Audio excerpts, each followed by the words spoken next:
Assalamualaikum warahmatullahi wabarakatuh. Salam jumpa dengan Suluh Berkah Channel. Kali ini kegiatan bimbingan penyuluhan pada kelompok cendekia mahasiswa S1 Unsuri Surabaya dalam mata kuliah Sosiologi Agama dengan tema kuliah Sosiologi Ritual Keagamaan bagian kedua. Bagi Anda yang baru bergabung dengan channel ini, jangan lupa subscribe, like, share, dan komen untuk keberlanjutan dari tali silaturahim kita. Selamat menyimak dan menyaksikan. Barangkali ini nanti ada inspirasi atau ada sesuatu yang perlu kita diskusikan. Maka prinsipnya kita hari ini mendiskusikan mata kuliah Sosiologi Agama pada pembahasan Sosiologi Ritual Keagamaan. Kalau untuk kuliah Sosiologi Agama ini merupakan pertemuan yang keberapa? Pertemuan keberapa? Pertemuan keempat ya? Keberapa? Pertemuan keberapa? Pertemuan keempat.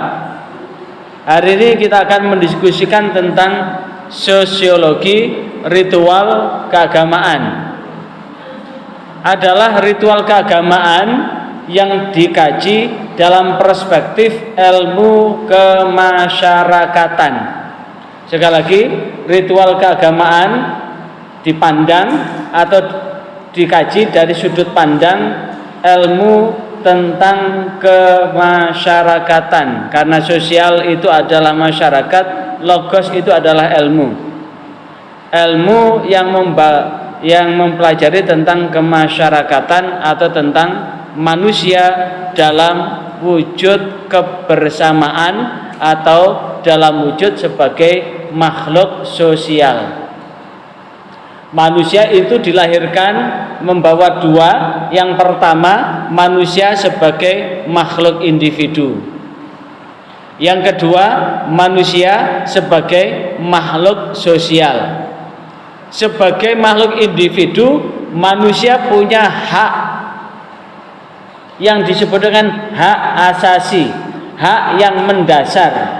Hak asasi manusia, manusia ini punya hak untuk meyakini apapun yang diyakini. Manusia punya hak untuk apa? Memperoleh kehidupan yang layak. Manusia punya hak kebebasan apapun. Tapi bebasnya manusia, karena manusia sebagai makhluk sosial, maka bebasnya manusia adalah bebas yang terbatas, bukan bebas yang tak terbatas. Kenapa? Karena manusia yang lain juga punya hak. Manusia punya hak untuk kaya, tapi yang lain juga punya hak untuk menjadi orang kaya. Karena manusia lain itu punya hak untuk kaya, maka jangan memperkaya diri sendiri dengan menghalalkan segala cara.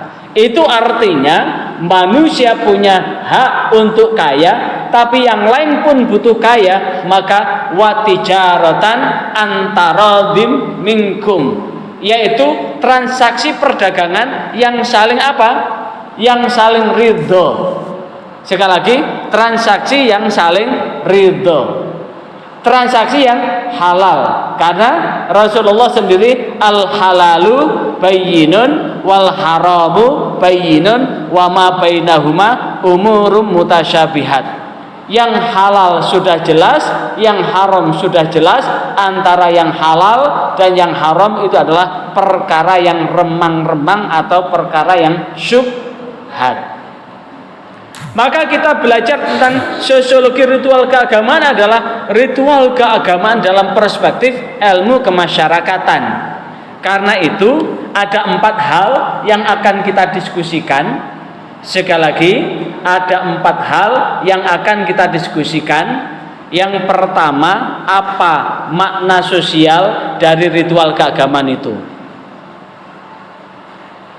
Dalam perspektif ini kita gali secara sosiologis apa makna dari ritual keagamaan itu. Yang kedua, jenis-jenis ritual keagamaan itu apa saja? Yang ketiga adalah ritual keagamaan dalam berbagai tradisi, dan yang keempat adalah ritual dan integrasi sosial. Karena sesungguhnya di rangkaian ritual itu ada bagian-bagian yang menyatukan manusia satu dengan yang lain. Yang pertama, makna sosial dari ritual keagamaan, bahwa ritual keagamaan itu memiliki banyak makna dalam artian manusia hidup berdampingan dengan manusia yang lain. Bisa bersifat internum, bisa bersifat eksternum. Apa itu ritual yang bersifat internum? Adalah ritual keagamaan yang dilakukan oleh satu kelompok agama. Bisa juga bersifat eksternum, yaitu ritual yang sama sekali tidak ada hubungannya dengan pemeluk agama yang lain. Sholat adalah sholat 5 waktu, isya, subuh, zuhur, asar, maghrib. Itu adalah ritual keagamaan yang bersifat internum dari umat Islam itu sendiri. Tapi secara eksternum tidak ada hubungannya dengan umat agama lain. Yang keseluruhan apakah itu bersifat internum atau bersifat eksternum, maka ritual agama itu memiliki makna sosial. Di antaranya adalah bahwa ritual keagamaan itu dapat mempererat hubungan sosial. Apa itu mempererat hubungan sosial? Maka dengan ritual agama, satu dengan yang lain bisa bersatu, satu dengan yang lain bisa kompak, satu dengan yang lain bisa rukun, sekaligus memupuk rasa solidaritas. Apa itu rasa solidaritas? Kekokohan dan kekompakan yang memupuk rasa senasib dan sepenanggungan.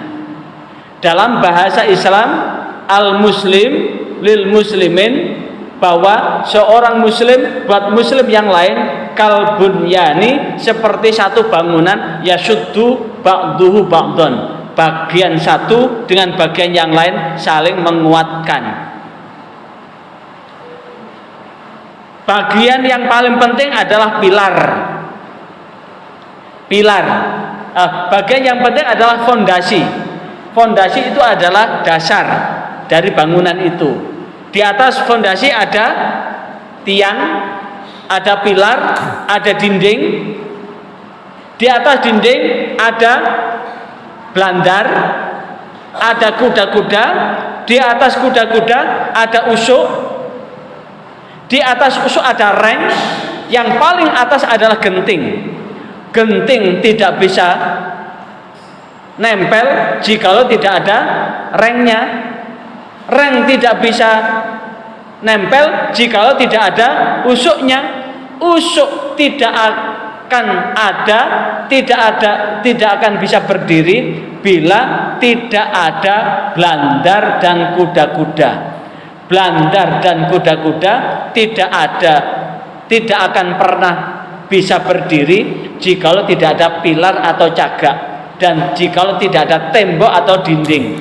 Tembok atau dinding tidak akan ada bila tidak ada fondasi, landasan, tempat berpijak dinding dan pilar itu. Maka dalam ritual Islam, fondasi yang paling mendasar itu apa? Iman. Sekali lagi, fondasi itu ibarat iman. Iman itu ibarat fondasi yang paling dasar. Orang menjalankan syariat apapun jika imannya tidak ada,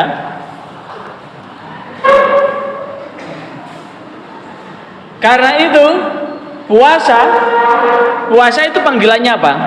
Ya ayyuhalladzina amanu, hai orang-orang yang beriman. Bagi orang yang tidak beriman, ngapain capek-capek berlapar-lapar dan berdahaga? maka iman itulah yang mendasari ibadah. Maka fondasi iman itu adalah fondasi, atasnya fondasi itu namanya dinding. Ada namanya pilar cagak. Dinding pilar cagak itu disebut dengan syariat. Yang paling atas atap itu adalah akhlak. Maka akidah, ibadah, dan akhlak adalah satu kesatuan dari bangunan. Maka melaksanakan ritual itu adalah dalam rangka memupuk solidaritas itu. Orang sholat jamaah, kenapa Rasulullah itu betul-betul memerintahkan sholat itu diperintahkan sholat jamaah? Supaya apa? Tumbuh rasa solidaritas. Hingga bahwa ritual itu bisa menjaga tradisi dan nilai-nilai budaya. Contoh di agama lain, ada agama Hindu, ada perayaan Nyepi, ada perayaan Nyepi ya, ada galungan, ada ritual ngaben. Itu adalah bagian tradisi dan nilai-nilai budaya yang ditularkan dari generasi ke generasi. Selain itu, ritual juga berfungsi sebagai media komunikasi antara manusia dengan Allah, antara seorang hamba dengan Tuhannya. Kita sholat, ini adalah bagian dari komunikasi. Kita melakukan ibadah, ini bagian daripada komunikasi. Orang Hindu merayakan Nyepi, Nyepi itu adalah bagian dari komunikasi dengan Tuhannya. Orang Buddha meditasi, meditasi itu dalam rangka apa? Komunikasi dengan Tuhannya. Orang Kristen Katolik ada apa? Kebaktian, itu adalah bagian dari komunikasi dengan Tuhannya. Ritual itu memiliki dimensi berfungsi sebagai media komunikasi dengan Allah. Makanya ketika kita sholat, di situ baca Fatihah. Fatihah itu sebagaimana hadis yang diriwayatkan oleh Imam Bukhari, ketika kita membaca Alhamdulillahirabbil alamin, maka Allah dengan bangganya menunjukkan kepada malaikat-malaikatnya, Hamidani abdi, lihatlah malaikat, hambaku telah memujiku. Ketika kita membaca Ar-Rahmanir Rahim, Allah menjawab Rahimani abdi. Ketika kita membaca Maliki Yaumiddin, Malakani abdi, Iyyaka na'budu wa iyyaka nasta'in, Allah pun menjawab. Apa jawabannya? Jawabannya adalah hadza nisfain.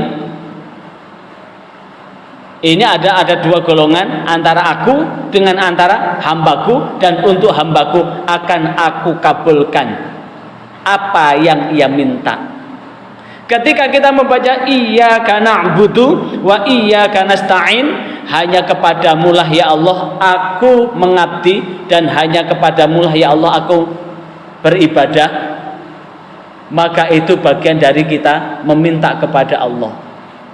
Nah, itulah yang kemudian ritual itu adalah bagian komunikasi seorang hamba dengan Tuhannya, sekaligus memperkuat identitas kelompok masyarakat. Karena bagaimanapun juga untuk memperkuat, menunjukkan identitas kelompok, sampai sekarang pertanyaannya, kenapa dalam urusan penetapan 1 Syawal, kenapa dan penetapan 1 Ramadan antara Muhammadiyah dan NU itu tidak pernah bisa bersatu? Andaikan Muhammadiyah dan NU itu bersatu, sudah selesai. Umat Islam di Indonesia ini kompak. Kenapa tidak bisa bersatu? Itu ternyata bagian dari memperkuat identitas kelompoknya. Untuk DNO, untuk menetapkan 1 Syawal tetap menggunakan kaidah sumu li ru'yatih wa aftiru li ru'yatih. Untuk Muhammadiyah mempergunakan adadas sinin wal hisab, jumlah tahun itu adalah dihitung. Masing-masing memegang dalilnya masing-masing dalam rangka apa? Memperkuat identitas.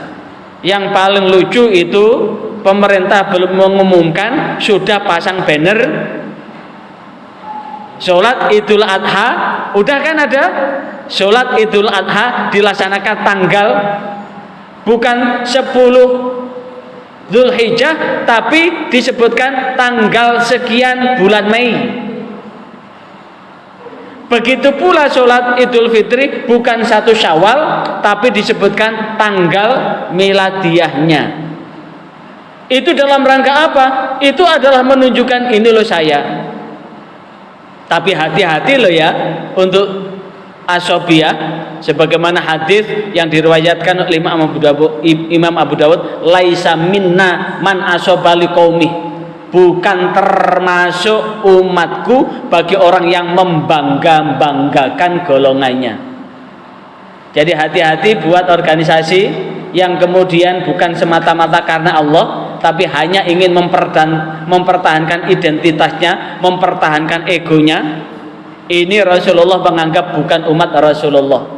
Maka kita berdoa ya, mudah-mudahan ke depan menetapkan 1 Syawal, 1 Ramadan, seluruh umat Islam bersatu, betul-betul mengesampingkan egosentrisnya, sifat egonya, dalam rangka menonjolkan identitas kelompoknya, membanggakan kelompoknya. Kebanggaan pada kelompok itu, kata Rasulullah, bukan termasuk umat dan golonganku.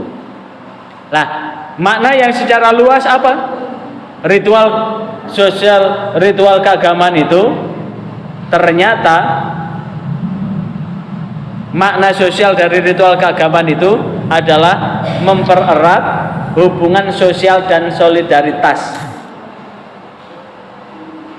melestarikan dan mewariskan tradisi, budaya dan identitas, komunikasi antara seorang hamba dengan Tuhannya, penanaman nilai keagamaan dan budaya, memperkuat identitas kelompok, menciptakan keharmonisan, menghadapi peristiwa penting, mengatasi krisis, menjaga kearifan lokal. Contoh, menghadapi peristiwa penting itu apa? Ritual apa?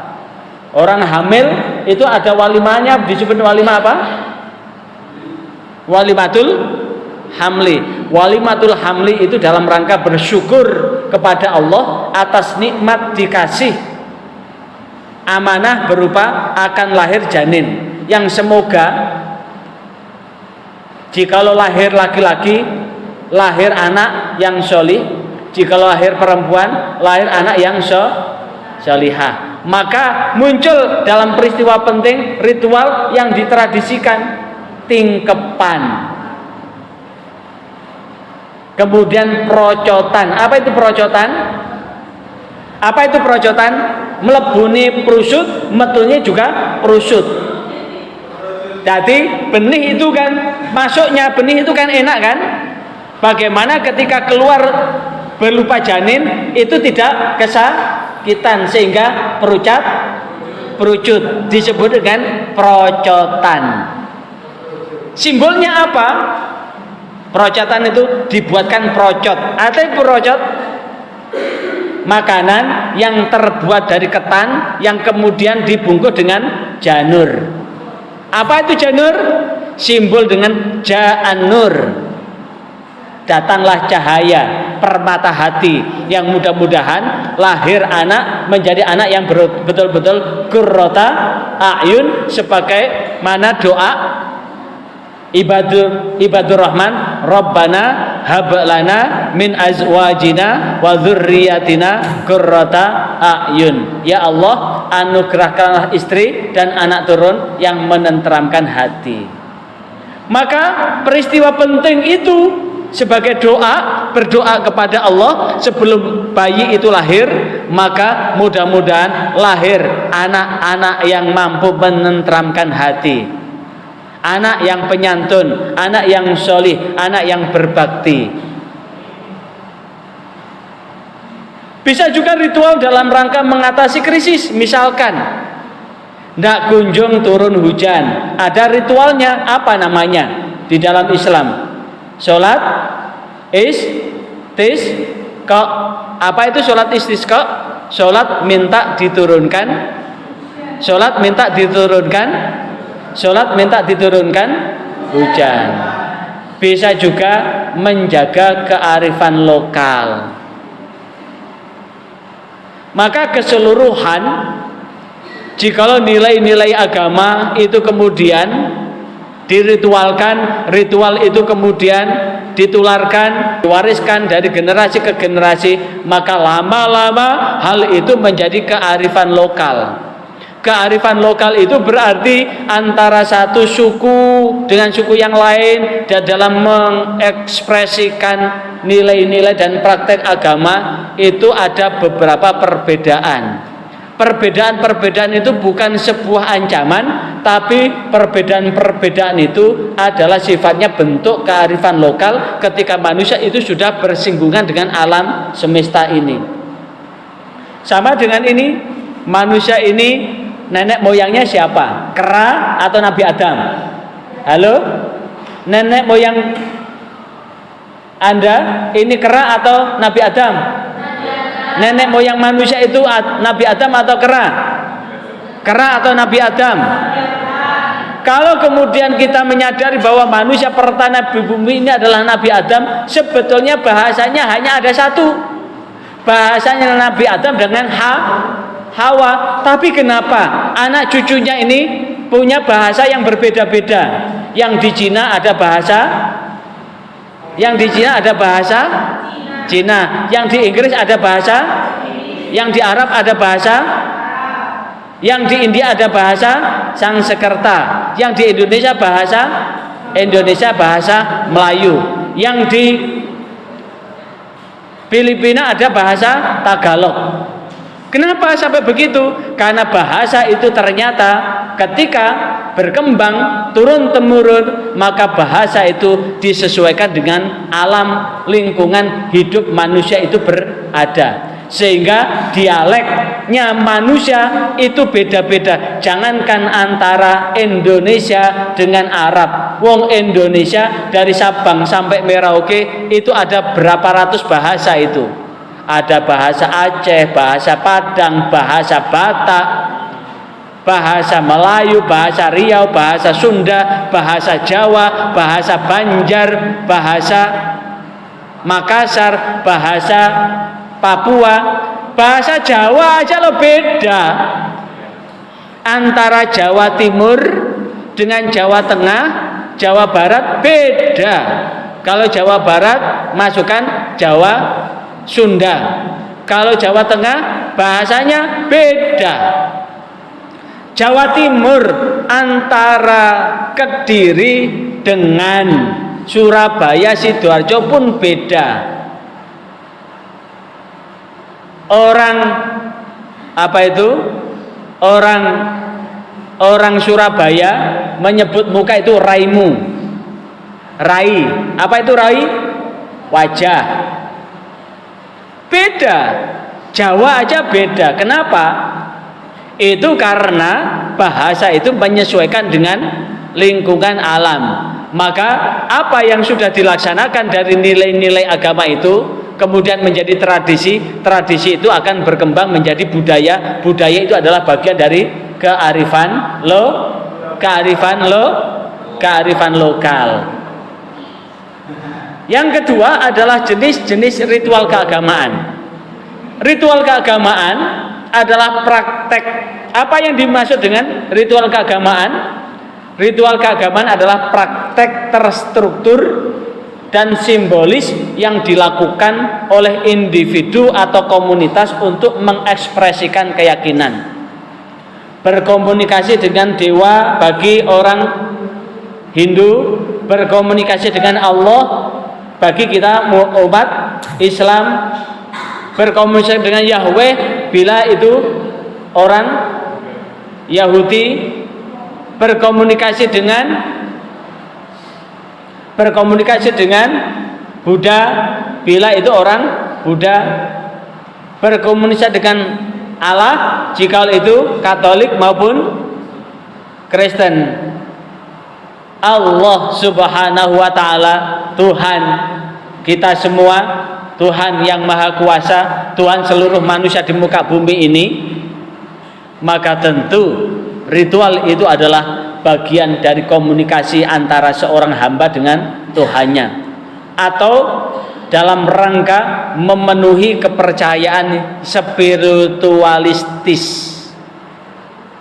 Sebagai satu contoh, kita berdoa, orang Buddha dengan meditasi, orang agama lain dengan persembahan, upacara pernikahan, pembaptisan bagi Kristen, perayaan keagamaan, Idul Fitri bagi Islam, Natal bagi Kristen dan Katolik, Waisak bagi Buddha, Nyepi bagi Hindu, Galungan bagi Hindu, maka itu adalah bagian jenis ritual keagamaan.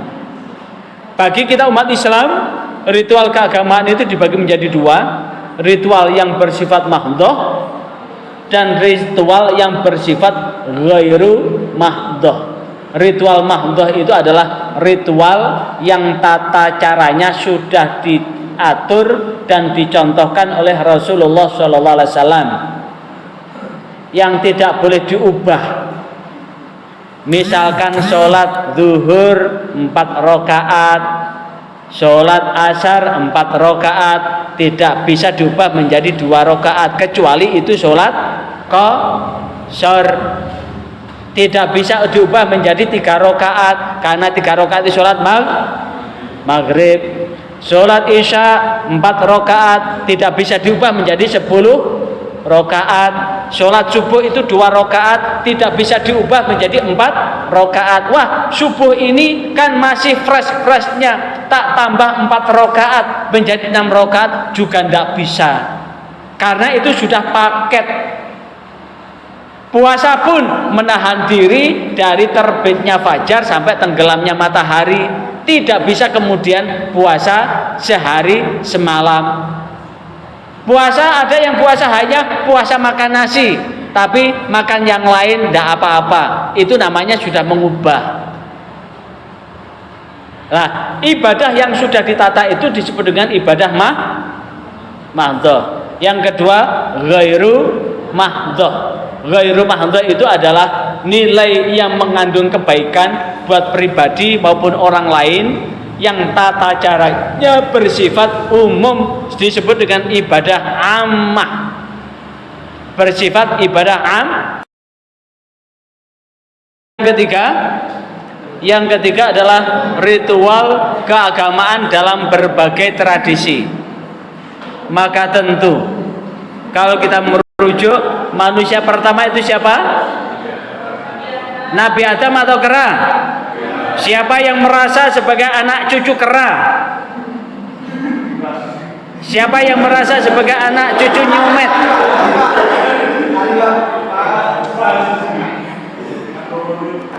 Anak cucunya siapa? Ini anak cucunya manusia, Nabi Adam apa monyet? Nabi Adam. Kalau kita menyadari bahwa kita semua adalah anak cucu dari Nabi Adam, maka tentu nyadar betul bahwa ritual-ritual yang dilakukan oleh manusia dengan agama apapun itu ternyata ada benang merahnya satu dengan yang lain. Cuma ada yang ritual agama yang masih murni, ada ritual keagamaan yang sudah bercampur dengan adat istiadat dan budaya manusia. Bersyukurlah kita ditakdirkan sebagai seorang muslim yang ritualnya masih murni dari apa yang diajarkan oleh malaikat Jibril kepada baginda Muhammad. Sholat yang kita jalankan ini adalah dipandu oleh malaikat Jibril, atau Kanjeng Nabi Muhammad dipandu oleh malaikat Jibril dengan rangkaiannya seperti itu. Haji pun itu adalah malaikat Jibril mengajarkan kepada baginda Muhammad, malaikat Jibril mengajarkan kepada Nabi Ibrahim, malaikat Jibril mengajarkan kepada nabi-nabi yang terdahulu, karena nabi dari Nabi Adam sampai Nabi Muhammad itu ada namanya apa? Ada namanya apa? Yang ketiga ini adalah ritual keagamaan dalam berbagai tradisi. Artinya ritual-ritual keagamaan antara satu dengan yang lain itu ada benang merahnya. Kalau kita kembali bahwa nenek moyang manusia pertama itu adalah Nabi Adam, sehingga tidak usah introvert, tidak usah berkecil hati bahwa jelek-jelek begini kita semua adalah anak cucu Nabi. Tidak usah galau ketika ada orang mengaku anak keturunan Nabi, kita juga anak turun Nabi. Dan Allah sendiri menegaskan, inna akramakum indallahi atqakum. Orang yang paling mulia di sisi Allah adalah orang yang paling bertakwa. Siapakah orang yang paling bertakwa itu? Orang-orang yang senantiasa melaksanakan segala perintah Allah dan meninggalkan segala larangan Allah, yang kemudian menambah kita semakin dekat kepada Allah, sehingga hidup kita ini hanya ibtigha mardatillah, mencari ridha Allah. Apapun yang kita lakukan adalah dalam rangka menjaga kemaslahatan hidup ini, dalam rangka mencari ridha Allah. Dan Allah pun menjanjikan, yarfa'illahu alladzina amanu minkum walladzina utul ilma darajat. Allah mengangkat derajat orang yang beriman dan orang yang berilmu, bukan anaknya siapa. Walaupun anaknya presiden, anaknya raja, anaknya orang hebat, tapi tidak berilmu dan tidak beriman, itu juga sama rendahnya. Walaupun mengaku anak cucu Nabi Muhammad, tapi perilakunya rendah, suka mencaci memaki orang, merasa lebih hebat, itu juga menunjukkan, karena apa yang keluar dari mulutnya itu adalah menunjukkan tinggi rendahnya mental seseorang. Semakin intelek seseorang, maka cara berbicara, cara berpikir pun berbeda. Makanya saya sebetulnya punya grup saat di MI, grup saat di di MTS, grup saat di Alia, grup saat di S1, S2, S3 pun ada grup. Ternyata cara berpikir antara teman-teman alumni di SD dengan alumni yang ada di S1 maupun S2 dan S3 itu ternyata cara mengungkapkan kata itu jauh berbeda. Yang paling kampungan itu adalah grup SD, karena ada yang SD tidak lulus, sehingga yang dilihat, yang diketahui hanya itu. Walaupun kemudian dia mengaku anak turun raja, anak turun orang hebat, tapi tidak punya ilmu, juga tetap derajatnya juga tidak setinggi yang dibangga-banggakan. Ibarat ada seorang jenderal, ada seorang satpam kesana kemari ke petentang-petenteng, dan satpam ini adalah anak seorang jenderal, padahal dia hanya seorang satpam. Kemudian dia membangga-banggakan bapaknya, membangga-banggakan kakeknya sebagai seorang jenderal, maka tentu kemanapun orang melihat ya tetap dia satpam. Maka tentu pada kesempatan ini tradisi keagamaan, ritual keagamaan itu menunjukkan kedekatan seorang hamba kepada Allah Tuhan kita semua, seorang pemeluk agama terhadap Tuhannya. Karena bagaimanapun juga agama apapun itu tidak pernah mengajarkan keburukan. Karena sesungguhnya agama itu ada benang merahnya, yang intinya ritual keagamaan dari agama manapun menunjukkan bahwa manusia ini lemah. Karena itu dalam berbagai tradisi, bahwa ritual keagamaan dalam berbagai tradisi adalah serangkaian tindakan simbolis dan bermakna yang dilakukan oleh suatu komunitas atau individu dalam rangka mendekatkan diri kepada Tuhan, memohon keberkahan hidup, dan ada bagian lain adalah sebagai bagian perayaan atas peristiwa-peristiwa yang penting. Sehingga ritual itu bisa berupa doa, bisa berupa upacara, bisa berupa penyembahan. Kita sholat itu adalah sembahyang, sembah kepada Allah. Kata sembahyang, ayo wes sembahyang apa belum? Sembahyang itu dari kata sembahyang, menyembah yang maha kuasa. Siapakah yang maha kuasa? Itu Allah. Ada ritual namanya puasa. Seluruh agama ternyata ada ritual puasa, cuma beda. Liturginya berbeda antara puasanya orang Islam dengan agama lain. Bentuk lain yang spesifik bagi setiap tradisi keagamaan itu mempunyai spesifikasi yang macam-macam.